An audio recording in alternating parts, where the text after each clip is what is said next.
Resumo da novela Rei do Gado. Mas antes, se inscreva no canal. Quinta, 11 de maio. Jeremias não gostou da notícia e disse que não vai deixar nada da sua herança para o filho da Marieta. Rafaela olha para Giuseppe e diz que, pelo jeito, ele vai herdar tudo sozinho. Luana faz tudo o que Lia lhe ensina para se transformar numa verdadeira lady. Durante o jantar, Bruno diz que no dia seguinte vai viajar para a fazenda do Araguaia, mas antes vai registrar o filho.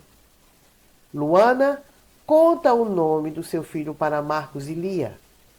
Marcos não gosta muito da ideia, mas Bruno diz que não quer nenhuma discussão e acaba com a história. Lia continua ajudando Luana e ensina lições de boas maneiras para ela. As duas estão se entendendo e se dando bem. Bruno chega na fazenda Araguaia e comemora com Zé e Donana o nascimento do filho.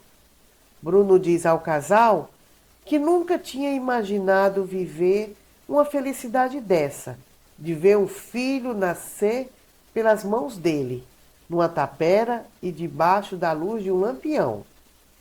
Ele conta como tudo aconteceu e o mais importante é que o menino e Luana estão bem. Na casa do Jeremias, Rafaela agradece a generosidade de Jeremias. Ele pede que ela nunca mais apareça ali, nem no velório dele. Rafaela, se sentindo carta fora do baralho, sofre por ter recebido de Jeremias muito menos do que ela merecia. E o jeito foi arrumar as malas para ir embora. Zé do Araguaia e Bruno relembram do tempo que se conheceram. Eles lembram fatos do tempo que Adão era menino. Bruno disse que vai dar 3.000 cabeças de boi para um amigo começar a sua boiada. O Herê pergunta se Donana fica triste se ele for embora com o patrão do pai. Donana pergunta: que conversa é essa, menino? O menino responde que quer entrar numa escola. O jeito foi Donana engolir o choro e, conversando com Bruno, conta o desejo do menino. Bruno diz que vai levar o Herê sim, para estudar. Marcos e o advogado conversam e ele treina como tudo que vai acontecer no dia do júri.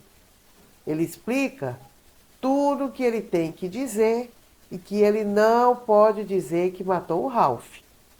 Conversando com Zé do Araguaia e Donana, Bruno disse que tem medo que Marcos vá para a cadeia. Mas ele diz que se o filho for absolvido, ele nunca mais lida com gado na vida dele. Vai passar tudo para as mãos do filho. E se você gostou, se inscreva no canal.